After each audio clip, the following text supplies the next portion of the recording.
Hi friends, మీ శారీ ఎలా ఉన్నారు? బాగున్నారా? ఇప్పుడు నేను పచ్చిపప్పు వడలు తయారీ విధానం చూపిస్తాను ఫ్రెండ్స్.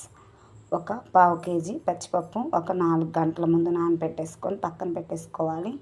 తర్వాత ఒక మిక్సీ జార్ తీసుకొని చిన్న అల్లం ముక్క, 4 పచ్చిమిర్చి, కొంచెం ఉప్పు, జీలకర్ర వేసుకొని బాగా ఈ పచ్చిపప్పు కడిగి వాటర్తో క్లీన్ చేసి ఉంచుకొని పచ్చిపప్పును కూడా వేసుకొని 2 రెబ్బల కరివేపాకు కూడా వేసుకొని మెత్తగా గ్రైండ్ చేసుకొని పక్కన పెట్టేసుకోవాలి.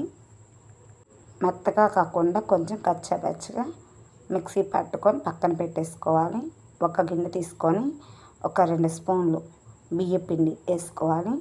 వేసుకున్న తర్వాత మనం మిక్సీ పట్టిన పచ్చిపప్పును కూడా వేసుకొని బాగా కలుపుకోవాలి. దాంట్లో కొంచెం కొత్తిమీర, పుదీనా కూడా వేసుకోవాలి. సాల్ట్ అవన్నీ ముందు వేసుకున్నాం కాబట్టి చూసి కావాలంటే కొంచెం వేసుకోవాలి.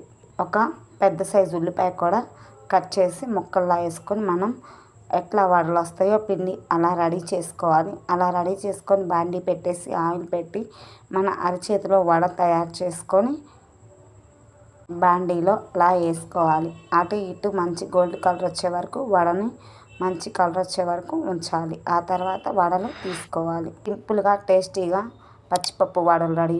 వీడియో నచ్చితే లైక్ చేసి సపోర్ట్ చేయండి.